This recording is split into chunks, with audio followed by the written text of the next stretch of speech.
Welcome to Movie Oubliette, the film review podcast for movies that most people have mercifully forgotten. I'm Dan. And I'm Conrad, and in each episode, we drag a forsaken film out of the oubliette, Discuss it and judge it to decide whether it should be set free or whether it should be thrown back and consigned to oblivion forever.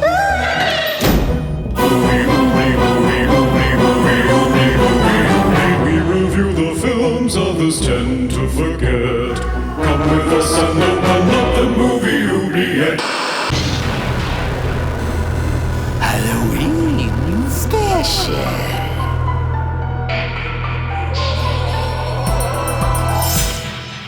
Hello and happy Halloween. You're listening to Movie Oubliette, the globe gallivanting podcast with me, Dan, still recording my album down here in Melbourne, Australia.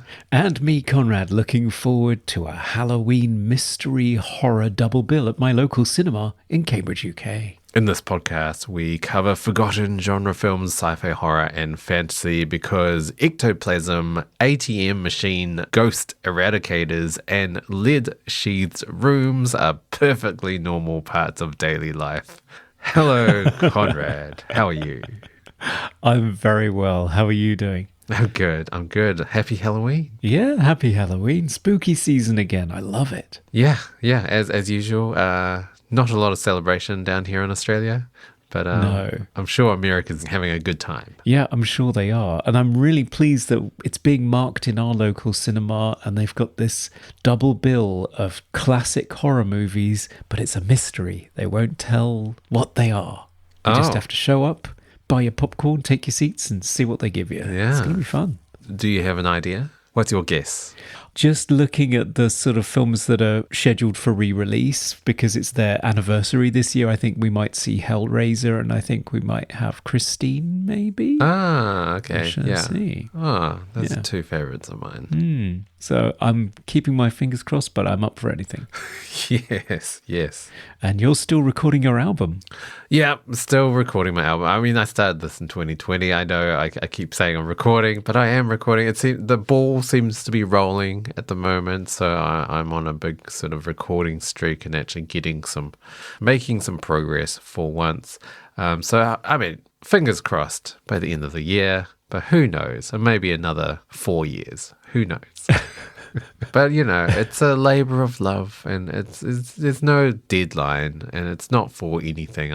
I don't have any lofty goals for it or anything. It's just an outlet, really. Just to put my music out there. Yeah, it's fun. That's the main thing. Just enjoy it. Yes. So, Conrad, anything in the mailbag today? Yes, we heard from Melinda on Solomon Kane. Hello, Melinda. Hello. And she said about Solomon Kane, wow, very Aragorn-y. The other image I kept conjuring up while listening to the show was Holtz from Angel, the TV series, for some reason. Yeah, sure. I guess because he was an 18th century badass who rode horses and fought demons whilst wearing a noteworthy hat. Ah, yes, of course. The hat. Ticks all the boxes. Yes. We also heard it from someone called Hannah. Oh, yes. Yes, who said for the Exorcist prequels, there were redeeming qualities in both of them, although the director of the first one was supposedly accused of making a film that was too slow and goreless. I didn't mind the pace and calm. It was at the end when the gore finally did arrive that it went downhill. On the other hand, I'm guessing the second film tried to correct this slow pace but overcompensated and ended up as a choppy mess of random horror stuff happening. Throw them both back. And a refilm of a new prequel is required, but don't remove the cute, fluffy hyenas. Yeah.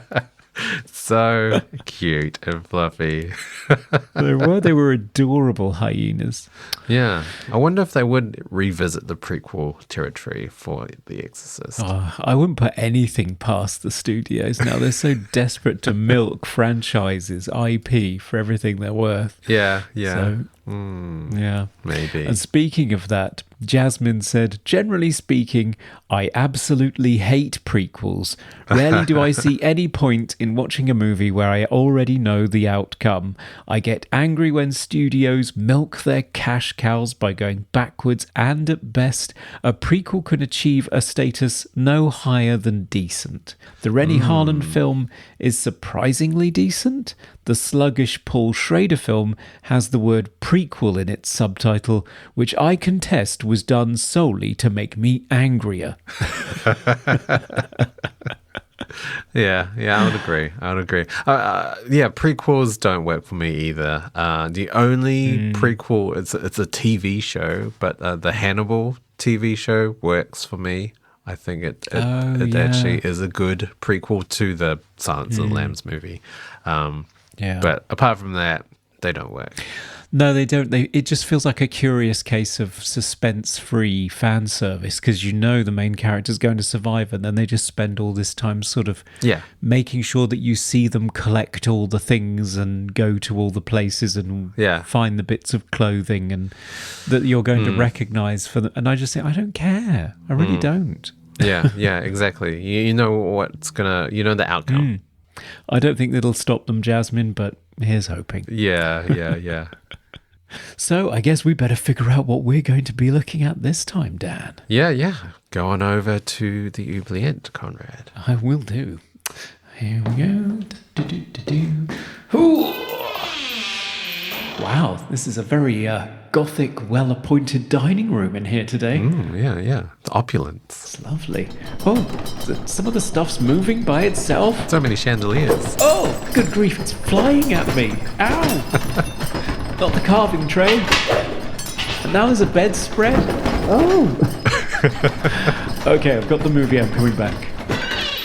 Oh, this house. It knows we're here. Phew. Oh, my. All right, what are we going to be covering today, Conrad?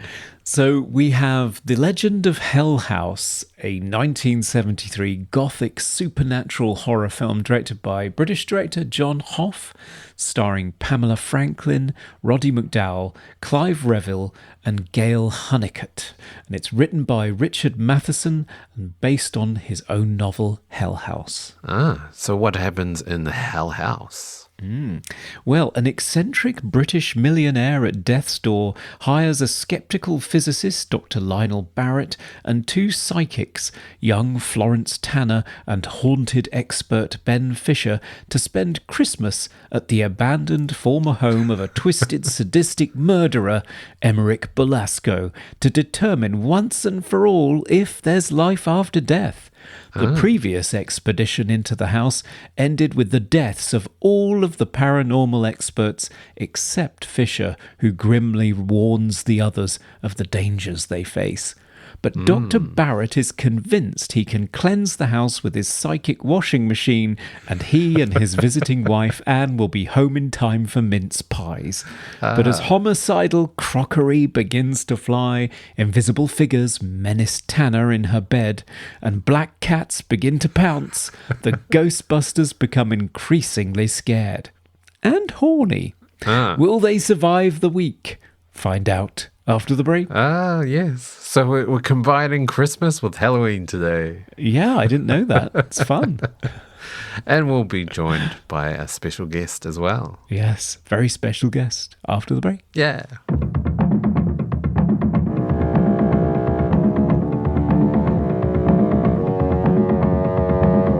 Our special guest today began his career as an editor, animator, director and producer on the seminal stop-motion sketch series Robot Chicken before transitioning to animated features, working on the blockbusting Lego movie and directing the Lego Batman movie, and now directing live-action features with The Tomorrow War and this year's spectacular horror comedy, Renfield. It's Chris McKay. Hello, sir. Hey. Hello. Hey. Hello. What a nice welcome. Thank you. That was really nice. And happy Halloween. Are you Happy a big Halloween. celebrator of Halloween in your house? I like Halloween. I don't dress up like I used to, but yeah, I love Halloween, and I put some decorations out and things like that.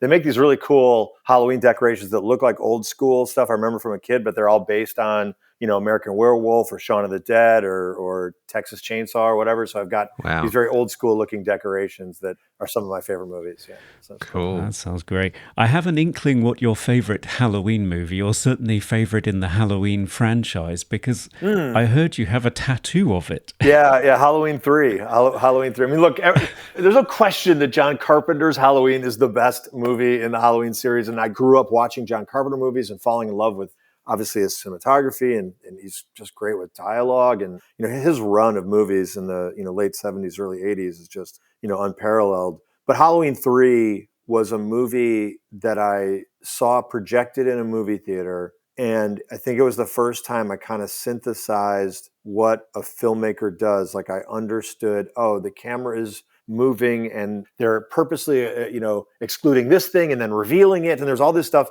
So it was a kind of a moment where instead of just enjoying a movie that I think I'd just been doing prior to that when I was a movie watcher, I actually started to put the pieces together that these were choices that people made along the way. And so that's part of the reason for Halloween 3. And I just, I do enjoy the movie. I think it's a pretty charming, fun addition to the Halloween franchise. Yeah, it's got a really cool tone to it, and I love the soundtrack for that movie. Yeah. The soundtrack's great, and it's got a great ending. It's got that turn it off, scream, and then cuts off to black. It's great. Yeah. Tom Atkins. Yeah, you can't beat Tom Atkins. It's a fabulous movie, and for a long time it was the black sheep of the franchise. It's finally getting some recognition now, not unlike the film that you've chosen for us to talk about today, which celebrates its 50th anniversary this year, but has been completely eclipsed by a certain other film that's hit the same milestone. And for me, it's always been a bit of a footnote or an also ran in its subgenre of haunted house movies, sort of mentioned in the background when people are listing things like The Haunting. Yes. It's The Legend of Hell House. I'd never seen it before. Dan, I don't think you had either. Yeah, no, I'd never seen it, no. Yeah, I was wondering, Chris, if you could kick us off by telling us about your relationship with this movie and when you first saw it. Yeah, when I first saw it, that's a great question. I don't think I saw it until it was available on DVD or Blu-ray. Like, I don't think I ever saw like a retrospective of it or anything. I had just read about it. I think I was one of those people who maybe got it mixed up a little bit with The Haunting, even though they're 10 years apart. One's in black and white, one's in color, and one's Robert Wise. And I didn't know much about the source material, although I think I picked up the book at some point, the Richard Matheson Hell House book, which I found out later was his response to Shirley Jackson's The Legend of Hill House, in the same way that like Sam Raimi's Darkman is a response to Tim Burton's Batman. I think that his book Hell House was a response to Shirley Jackson's The Legend of Hill House. And you can see that there's a lot of similarities, as far as like the base story of psychics going to a heavily haunted house to prove that there's the possibility of life after death. But they divert tonally, almost immediately. And one is very classy and refined, Robert Wise, and one is a little more tawdry and a little more pulpy, which is probably what I really love about it. And it's probably what I was looking for when I saw The Haunting. Like I wanted something that was, it's funny because they sit on sort of the divide too between like old school studio filmmaking and a little more of that kind of reserved, like The Innocents and things like that kind of horror film, the Val Lewton stuff or whatever. And then now on the other side of the Wild Bunch, we're on the side of Bonnie and Clyde. And, it's got 70s vibe. It's more modern in the ways that it uses shock stuff. I mean, there's some really great moments. I mean, there's a movement to some of the action in this movie that is not something you'd see in a movie that was 3 years prior or something like that. And it just came out the same year as The Exorcist, and there's some similarities in how far it kind of goes. It doesn't go quite as far as The Exorcist in some levels, but there's definitely, you can read into this movie. I mean, there's what happens to Pamela Franklin and things like that in the movie. There's lots of stuff that is very suggestive. Oh, yeah. But in a dirty sort of, Times Square kind of way.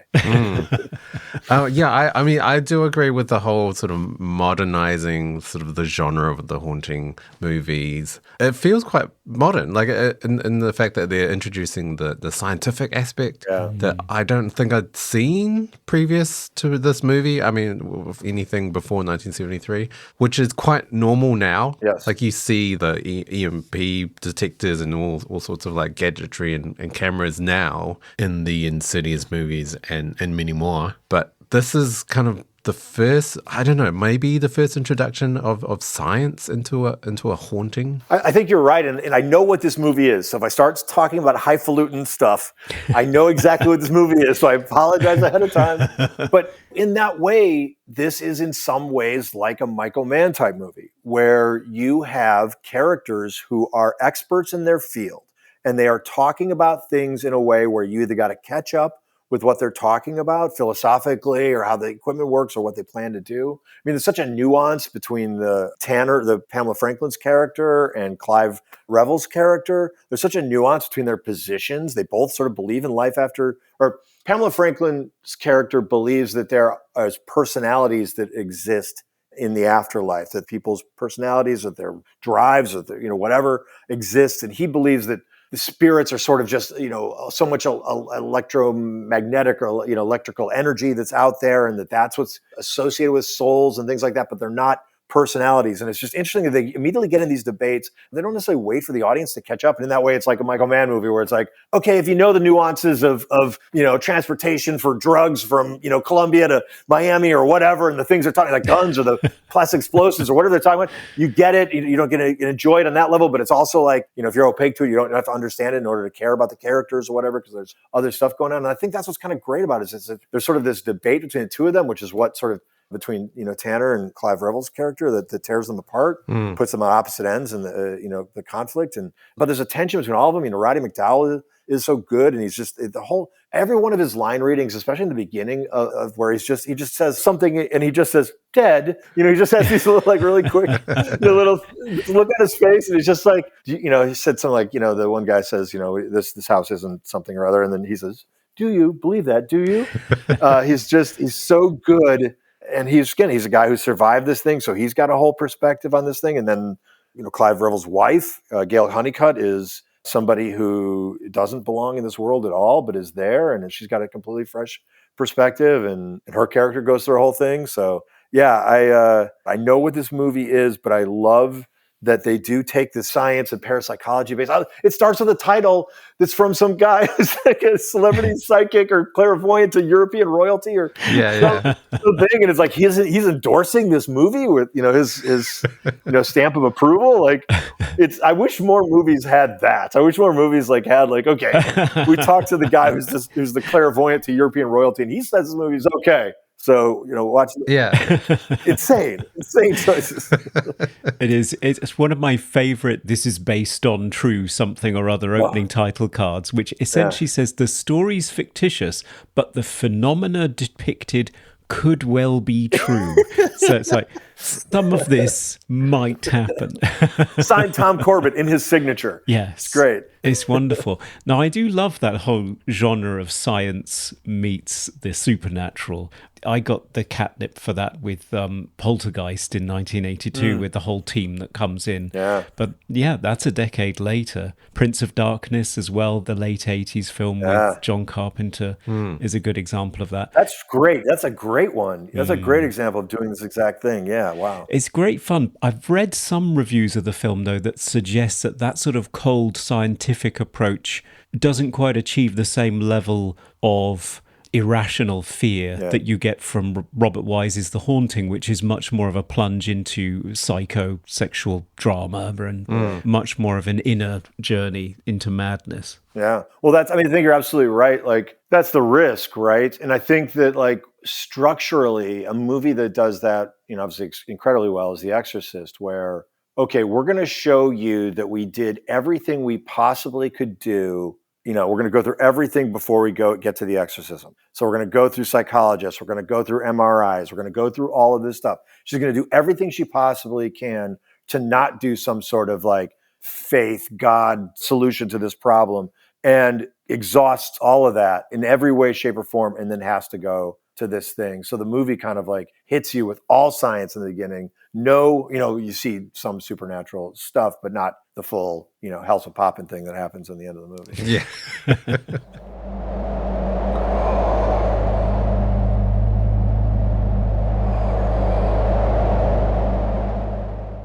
One update this movie has on The Haunting as well is just a tremendous amount of practical effects. And you actually see the things that you kind of wanted to see in The Haunting. I mean, you've got the bulging door in The Haunting. That's cool. Yeah. But this, they go all out with throwing items across rooms and doors slamming and bed covers moving by themselves. Yeah. Really cool practical effects I'd never seen before. Yeah, one of the things I love about the bed thing is that when the covers come at her, everything's done really slowly. The camera pushes in on her. We're looking at the covers. The covers are coming slowly, and then suddenly somebody yanks it, and it's really good. Like, it's just like you're hypnotized by it a little bit, and then boom, it flies at her. There's some stuff they do like that that's really, it's kind of, again, it's like really palpable. Yeah. And there's a lot of chandeliers just everywhere ready to drop on unsuspecting people in this movie. Yeah, I love that. And I love that, like, in that one moment with the dining room table scene with the plate that flies and the glass that sticks into, you really feel it. Like when that glass breaks and then sticks into his hand, it's like, that's such a relatable, that's a feeling we've all had, to be stuck by a piece of glass like that. And then the big tray with all the meat and the knives comes at him and sticks into the thing next to him. Then he falls on the ground, and then that chandelier sparks on him, and you can see that they're really like shooting sparks at the actor, because you see the way he's reacting. He's really like truly reacting to like having like an explosion of sparks in his face. Yeah. That scene in particular, I think, is really well done. Yeah. Yeah. At the end, with the huge mirror falls on him as well. He can't catch a break. It's just everything in the room is attacking him. Oh yeah, the fireplace explodes out and stuff like that. And he's like feet away. He's a couple feet away from it. Yeah. It's really well done. It is. For some reason, just because I think it's the presence of Roddy McDowall and also the director being John Hough, a British director who worked in TV a lot, like on The Avengers. But in terms of movies, I mostly know him for directing the Witch Mountain movies for Disney, and one of my personal favorites, The Watcher in the Woods. Yeah. Because Roddy McDowall's in it and John Hough is directing it, I had it in the back of my mind as possibly being a Disney production. But then you watch it and it most definitely is a Disney production. Yeah, Disney would not have been paying attention, minding the store that day when they went into production on that movie. No. Yeah, one of the things I think is interesting is, I love Hammer movies. Like, those are some of my earliest. Like, I think I saw the Hammer movies before I saw the Universal, Dracula and Frankenstein and stuff like that. So, like, the Oliver Reed Wolfman is probably the first Wolfman movie that I saw, and definitely Christopher Lee as Dracula was, like the first Dracula film I saw. And one of the things I love about those movies is their production design. I think that they really always did some really great stuff with those sets. And what's kind of interesting, you were talking about like why sometimes like purely psychological horror films can be better than science-based stuff. I think there's one thing that happens in movies like that is they play with their sets in a way where the sets and the way they photograph the sets. There's a theory about liminal spaces. I don't know if you guys have ever read anything about that, but there's the theory in sort of set design and why we respond to video games like Silent Hill and why those things are sort of like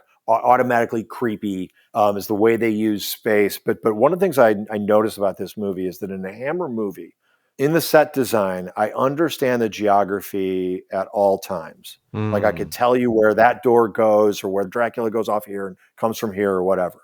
But what's interesting about the set design here is that even though I'm never confused exactly about where everything is, that in general, everything sort of like lines up, I will say that I could never draw you a map of like what this set looked like, because some of it's because they're doing stuff with the set dressing and kind of putting it in the way in interesting ways. But it's also like the rooms are in these really odd, other than like the bedrooms and stuff like that, the rooms are in these really, odd shapes. There's a lot of ways they can photograph the room and create this sense of kind of like being disoriented a little bit with that space. And that's something I think that John Hough and the cinematographer Alan Hume do really well in this movie, is they really create a sense of like, there's always an eeriness to the room, especially that downstairs area. I found that there were a lot of wide lens shots, so almost like fisheye lens and quite pulled back. So it kind of gave this impression of something was watching them. Yeah. Because there was sort of items in the foreground. It was kind of peering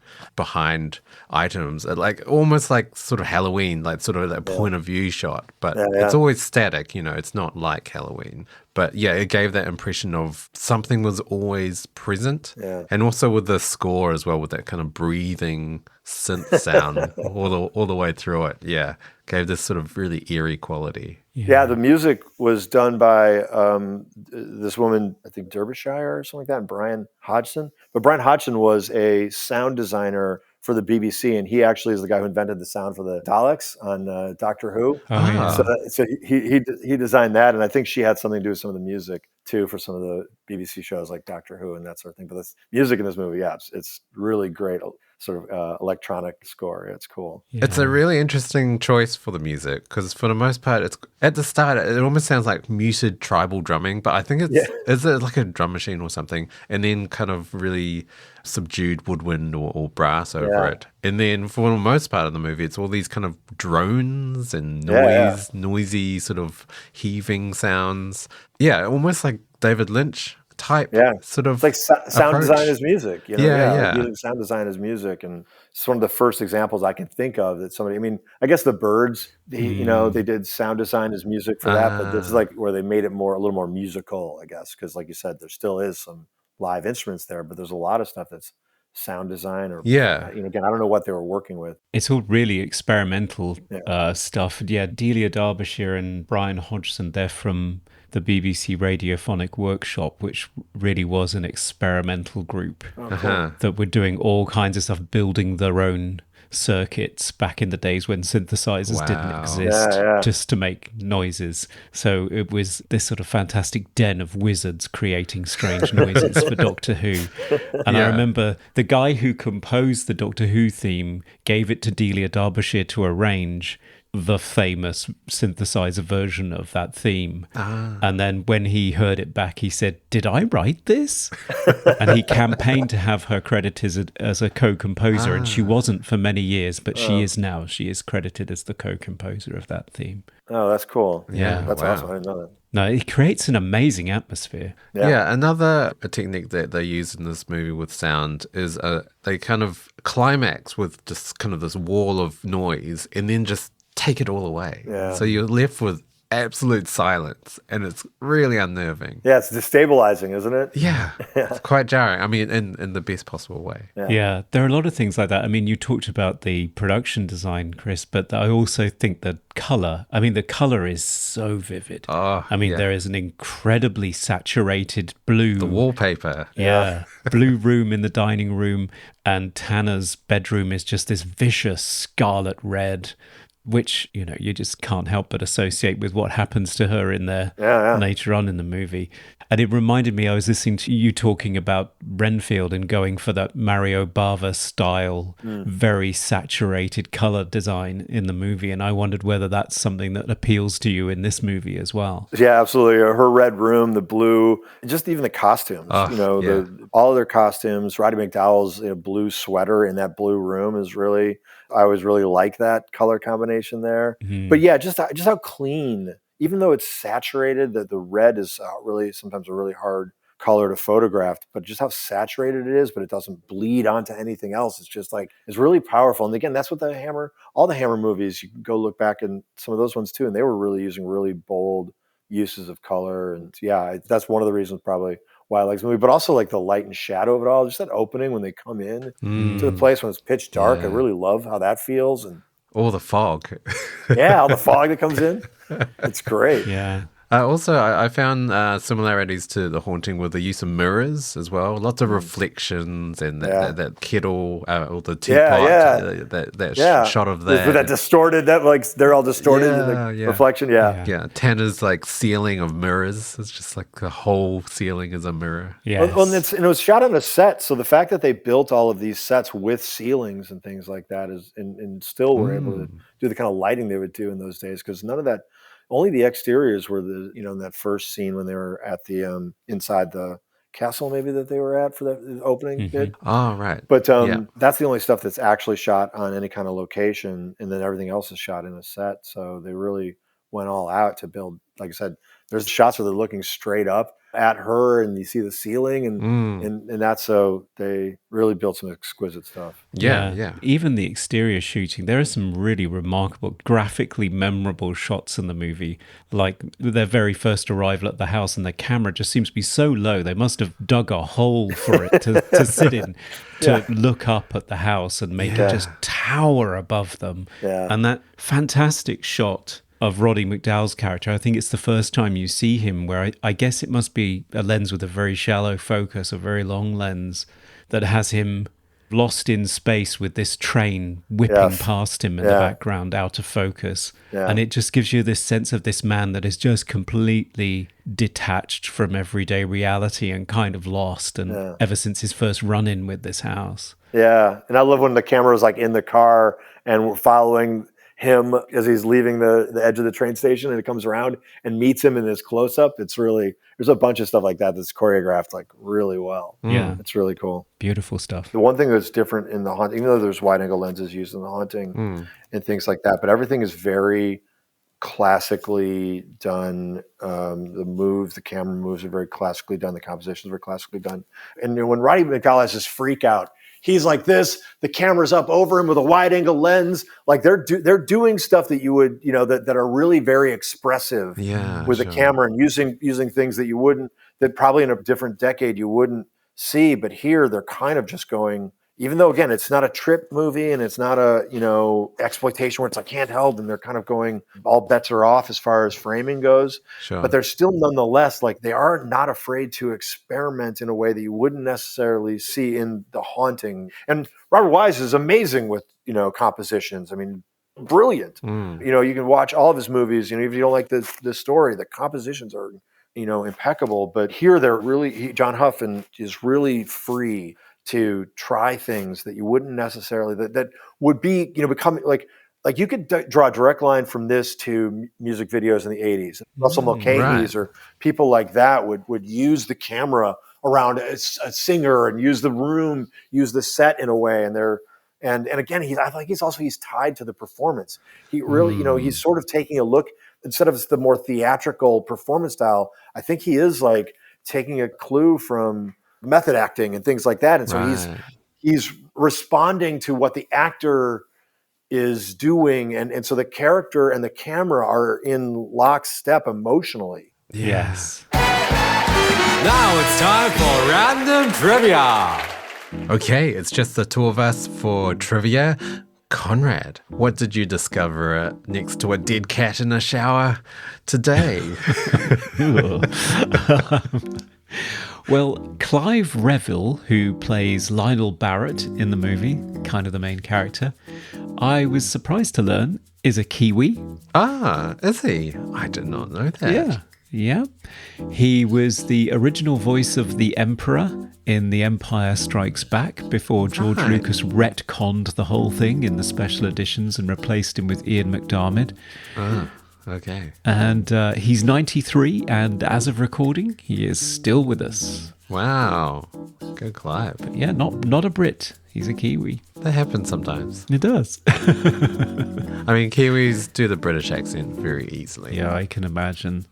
I think he came to England early on in his career for the theatre and so on, and just stayed because he got so much work. Oh, right. Yeah. Good on him. All right. That's our trivia.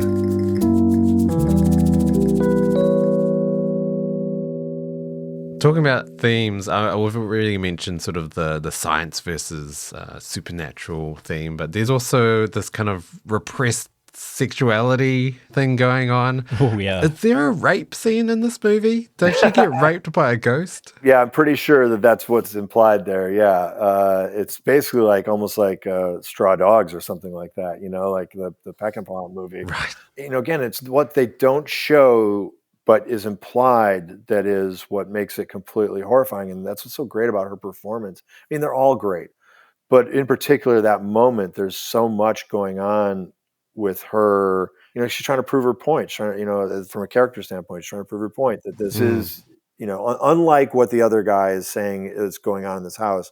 She insists that it's the son of Belasco that's here. And so she's trying to connect and communicate with the son of Belasco, and then it just, her trying to get sort of close to him, in quotes, close to him, results in her sort of letting him in to her, and then again, it goes crazy. But she takes you through this entire thing in her performance. Her performance is great there. Gayle Hunnicutt's performance when she's sort of in the throes of being kind of possessed by the sort of darkly sexual side of the house, when she's the first time she's talking to Roddy McDowall and she's going through all of that stuff. You just see all of these things play out. I mean, there's really a lot actually asked of the actors in this movie in particular, because they're not going to cut to some sort of CGI or animatronic version of a ghost or a thing or something else. They're not doing anything like that. The only time that they do the camera work does something is when Tanner's doing that, the what do they call it? The reading? No, it's when she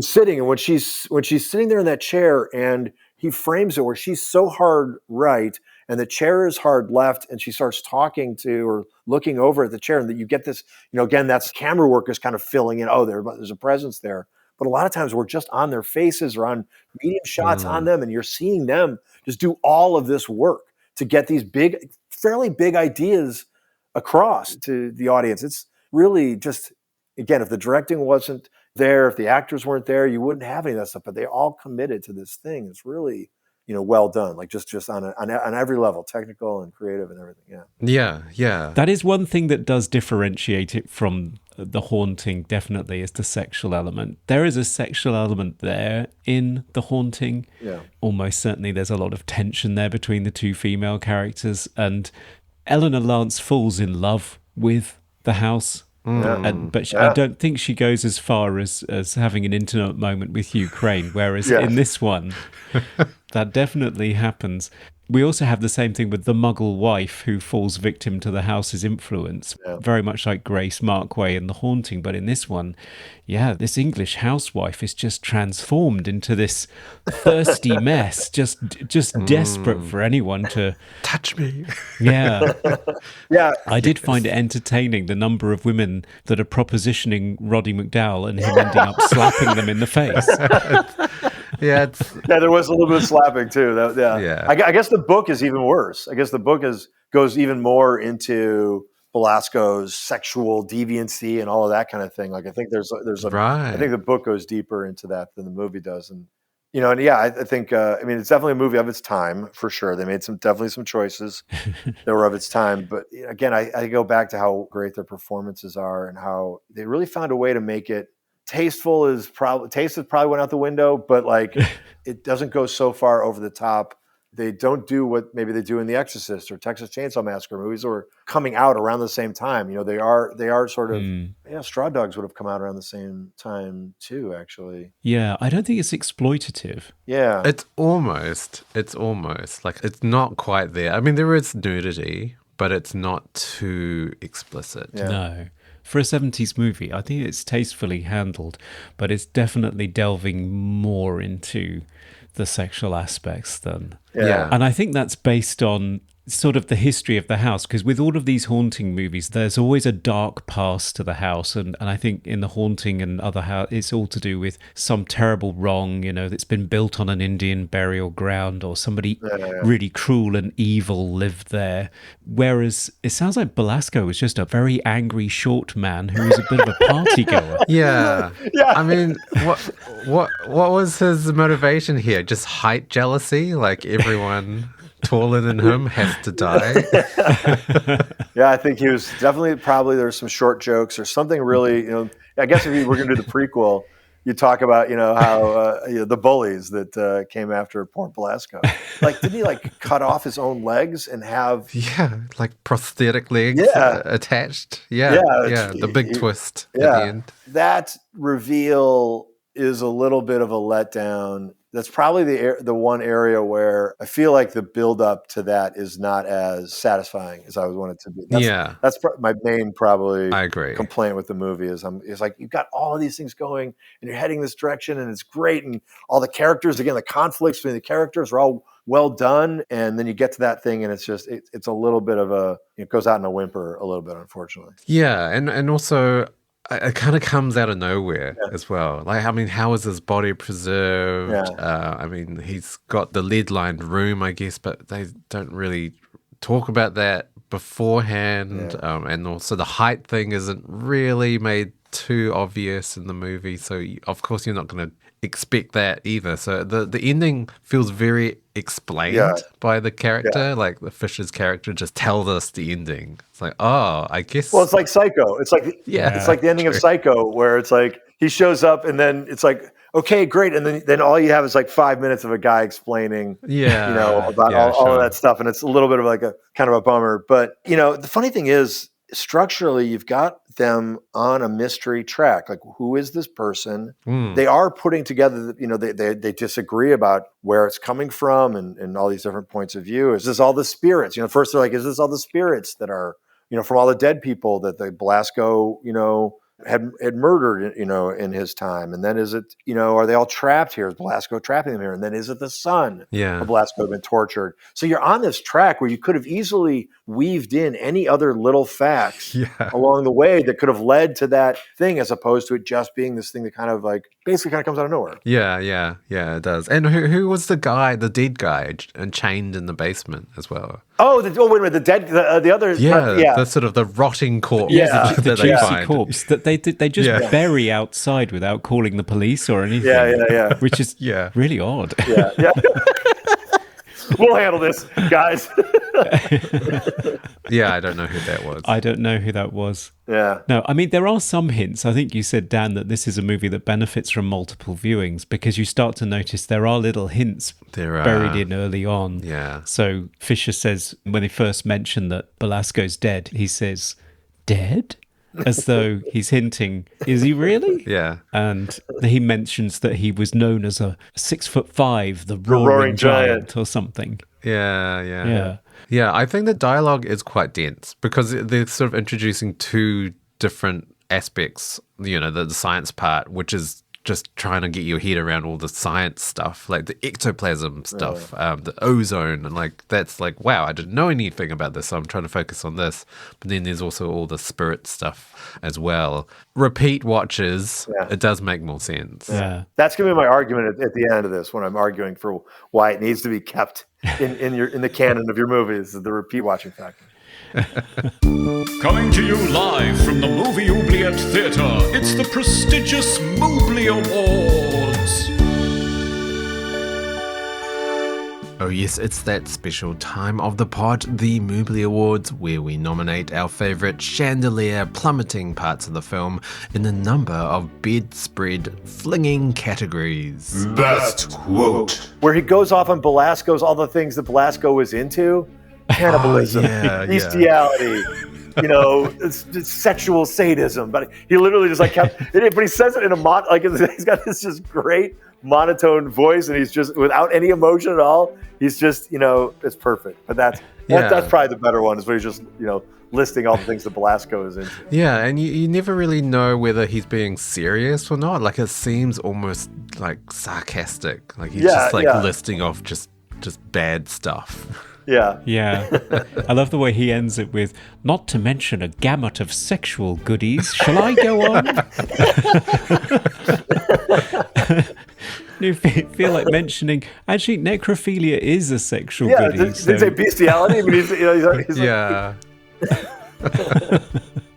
My favourite was actually something that Tanner comes out with. She directs it to Fisher. I think she's possessed at the time, but she shouts at him, "You might have been hot stuff when you were 15, but now you're shit." Yeah. That could be a bumper sticker. Yeah. Best hair or costume. I mean, I have to go with Roddy McDowall, Benjamin Franklin Fisher. I love all of his outfits. I love his glasses. His glasses are so 70s and amazing. So thick as well. His eyes look huge.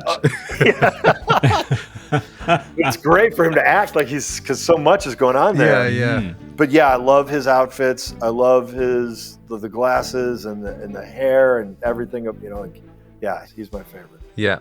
He does a great line in Looking Concerned in Turtlenecks. Oh, yeah. Yeah. It's fabulous. Yeah. I really like it. Well, he did that in this movie. He did that in Planet of the Apes. He had a turtleneck in Planet of the Apes, too. Yes, that's our great turtleneck actor. Yes. My favourite was Florence Tanner. I think it's just the white blouse that you see her in when she first appears, because the lapels on that thing are just amazing. And she's got like 86 silver necklaces on as well over the top of it. I saw someone describe her with her rings and her necklaces as like proto-goth. because she's got all of these different kinds. There's some religious symbols, obviously a crucifix and other things in there, but she's got she's almost like the precursor to the Susie and the Banshee, Susie from Susie and the Banshees. Right, yeah. I can see that. Yeah, that's a good point. Most 70s moment. I was going to say the zooms. Yeah, the actually, crash in zooms. terms of the camera work. Yeah. Because you wouldn't see that so much now. There's even a crash zoom from Kubrick in The Shining, which always makes me sort of go a little bit. But yeah, especially during the seance scene where it's every time Clive's character says something, the camera just crash zooms in a little bit more. Oh, I smell ozone. Oh, Yeah. now the temperature's going up. It's just zooming in a little bit more each time. Yeah, I love I mean, what I do like about the crash zooms in this movie, they're not punctuated with like orchestral hits. It's not that real cheesy horror cliche where it's just like bang, everything playing all at once. They're subtle. There are a lot of them. The cat crash zoom.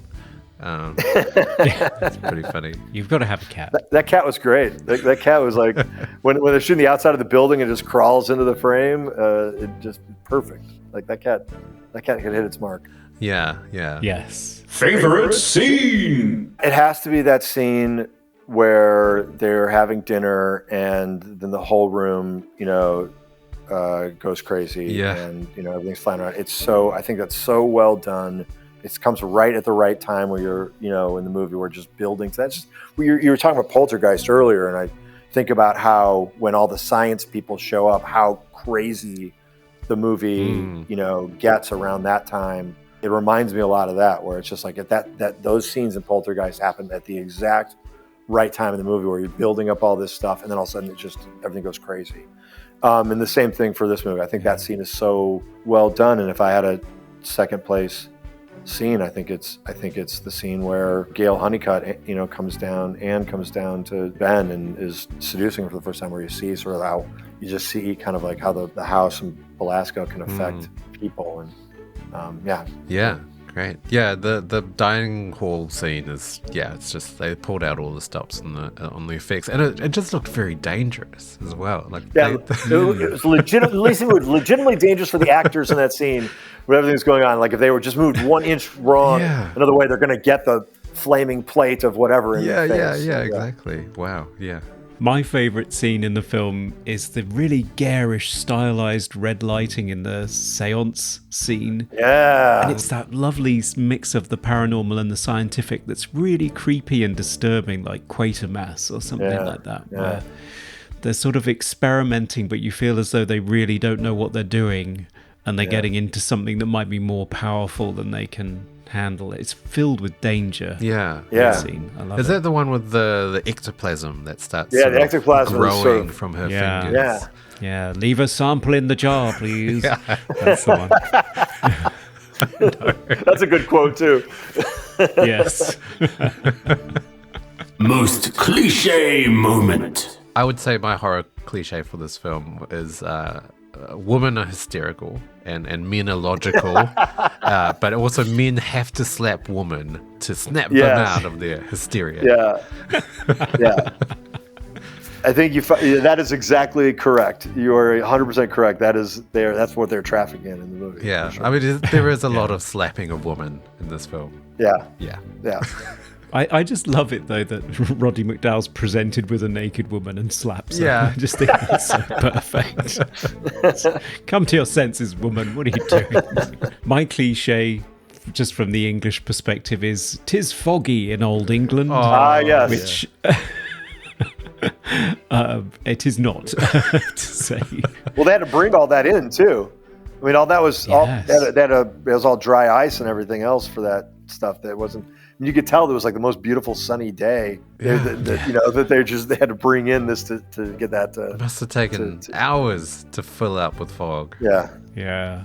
One errant wind would have blown all of that away too. Yeah. So they're really lucky that it was the day they got. Yeah. Best special effect. I have a very clear favourite for this one. I don't know whether you guys agree with this. It's the figure under the sheets in Tanner's bedroom. So good. Yeah. It's so good. Yeah. And how they did that, I'm still don't know how they. Yeah.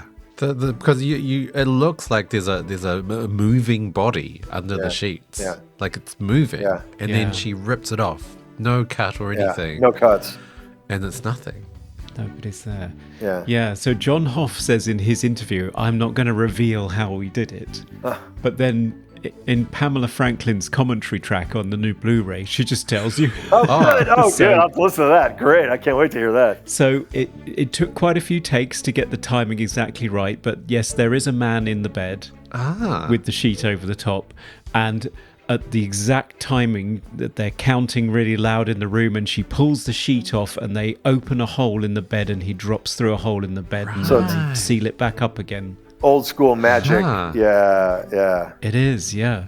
That's cool. But I mean, the timing on it is absolutely perfect. It's amazing. That's incredible. Love it. Yeah, can't beat that stuff. The ectoplasm stuff for me, is just such a neat. It has such a neat look to it, even though it's clear how they, it's an optical printing thing. I really like the way some of that stuff looks, and just the fact that it moves slowly. I think it's another thing too, where it's like the pace of the way it moves is something different than what people would do now to show that idea. They'd make it a little more elaborate. They make it a little more noodly or something like that. And I just think like that was just like. It was just like a perfect execution of that thing, even if it's just a rudimentary kind of optical printing effect. Yeah. Favorite sound effect. I just think the score as a sound, sort of a sound design element, and the sound designy elements within the score, I think are the stuff that's super memorable for me. I love that. Yeah. The sort of breathing sounds that they create. Yeah. It's really good. Yeah. It's difficult to distinguish between the two. So my favourite sound is during that seance scene where she does the ectoplasm, and there's this electronic heartbeat that's running through it that's slowly increasing in pace. It's very clever. I love it. Yeah.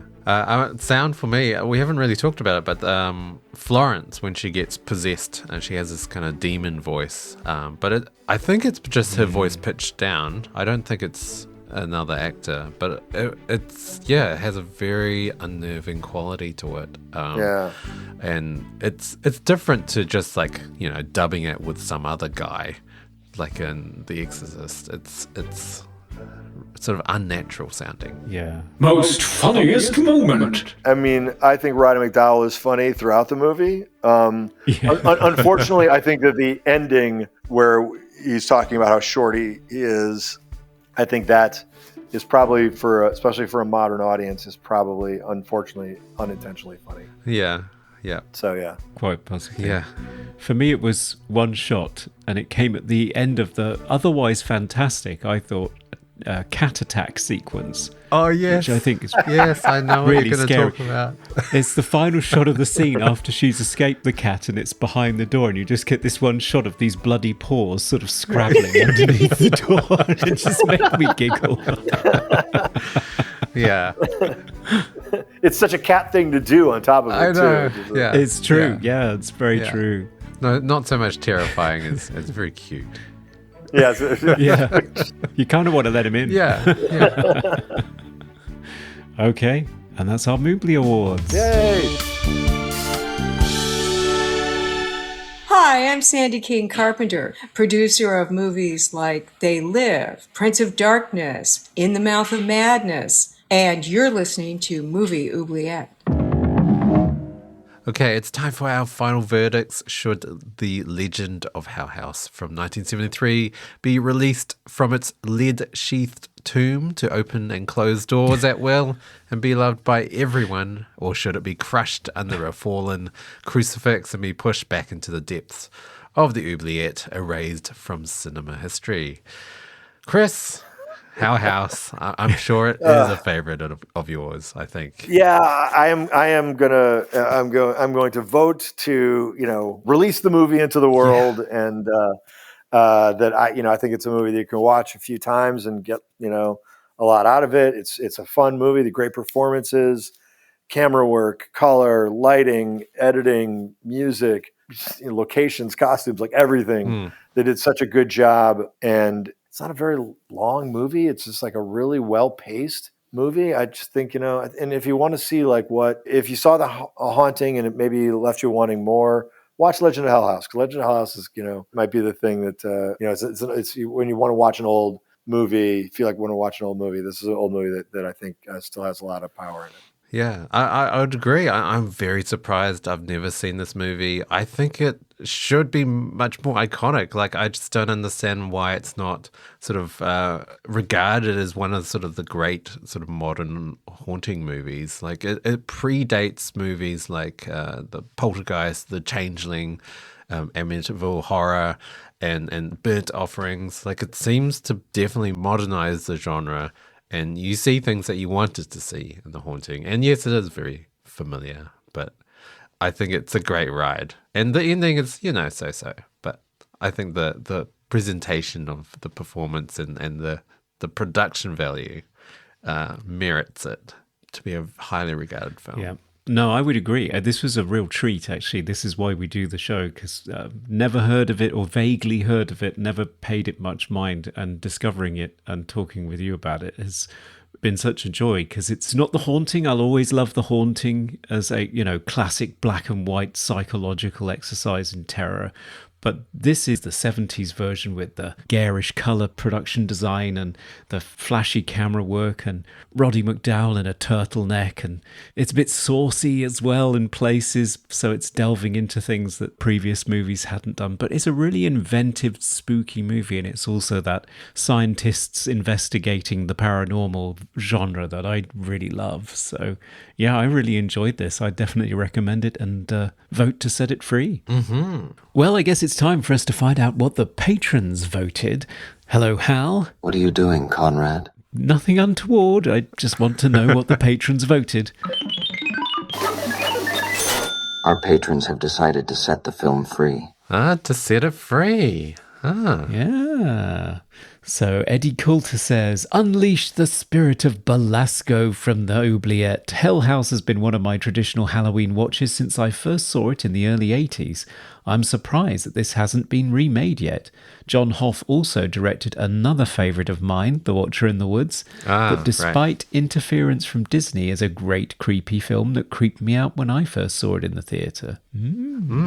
Yeah, completely agree. Jasmine says, I was lucky enough to track this down a little over a year ago. Roddy McDowall is absolutely fantastic in this film. This gem is full of incredible atmosphere, chills, and inventive camera shots, and it deserves to be released for all horror fans to witness.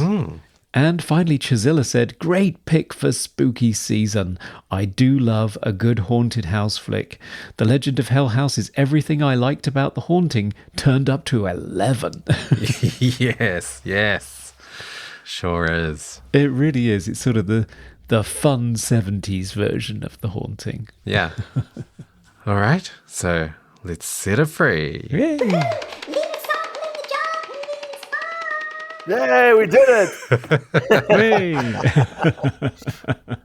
Hell House sort of updates The Haunting as Renfield updates Dracula. There you go. Yeah, Todd Browning was going for much more of a comedy. He just didn't quite get there. Yeah. Well, Chris, it's been amazing having you here with us to talk about this movie. Where can people follow you, and what can they look forward to seeing from you next? Yeah, you can follow me on Instagram, I guess, at Chris McKay _director, and on Twitter, I am Bud Bedecker, like the Western filmmaker. I just, for some reason at that time, I named my Twitter handle Bud Bedecker. It's not confusing. Yeah. But I don't try to imitate him or anything. But right now I'm just reading scripts and trying to find the next thing. One of the things I want to do, there was a magazine in the 60s and 70s called Creepy, and there's a sister magazine called Eerie, and they had horror short comic book stories like Tales from the Crypt or Creepshow, that sort of thing. And there's one story in there that I want to turn into a movie, and so I hope to be able to do that someday. That's one thing I'm working on cool now. But yeah, playing around in the horror world a little bit. Yeah, I would love to see more horror, definitely. All right, listeners, and if you want to follow Movie Oubliette, we are Movie Oubliette everywhere, and you can also email us at movie.oubliette@gmail.com. Yes, and if you want to support the show, head on over to Patreon, where for as little as $1 you get extended portions of the show and can nominate films for us to cover. For $5 you can vote on the final verdict, get access to our exclusive monthly minisodes and extended interviews with our special guests. There's lots of extra material from our chat with Chris McKay today too. Yes, yes. And for $10 you can be an executive producer of the show, like Chazilla, Eddie Coulter, Isaac Sutton, Dr. Doggy and Serge of Cold Crash Pictures. Yes. We've got a Patron's Choice episode coming up. So patrons, look out for our prompt. Give us your suggestions. Yes, we love hearing your suggestions. And this will be for an episode that I'm not going to be in. Yeah. So I don't know. Surprise me. Yeah. Whatever you want to torture Dan with while I'm away, go for it. So I guess the question is, what are we going to be torturing ourselves with next episode, Conrad? Well, we will be taking a look at a fantasy movie for a change after lots of horror and sci-fi. Yes. It's the 1982 American sword and sorcery film, The Sword and the Sorcerer. Oh, very aptly named. Yeah, they really stretched themselves when they were brainstorming that one. Yeah. I guess it's just like that movie Wizards. It's about wizards. Yeah, it's wizards. What are you talking about? So this is directed by Albert Pune, and it stars Lee Horsley, Kathleen Bella, Simon McCorkindale, and Richard Lynch. Great. It'll be nice to take a break from religious-themed movies. So, yes, straight into high fantasy. I'm just suddenly remembering something that happens in Sword and the Sorcerer, and I think you might be ruining those words. Oh, okay. Well, we'll see. Again, thank you so much, Chris, for doing this. It's been really fun. Thank you, guys. Yeah, it has I'm been. glad I could, help you out by showing you Roddy McDowall in the '70s slapping women and getting seduced by incredibly attractive women. Okay. All right. This was a lot of fun. I really appreciate it. I really appreciate what you guys are doing. This is really cool. And thanks for thinking about me and letting me be a part of it. I really appreciate it. Oh, it's been great. If you want to do it again, you think of another movie, just let us know. Okay, absolutely. I will. Absolutely. I'll send you something. Hopefully I'll try to stump you guys. I'm really happy that you guys hadn't seen it. That's the one thing I feel very, very pleased about. You hadn't seen it. So that's cool. All right, listeners, that's it for this episode. Until next time. Thanks, guys. Have a great day. Thanks very much. Goodbye. Bye. Bye. We review the films others tend to forget. Come with us and open up the movie oubliette. You, me, that girl, Lionel, all together, naked.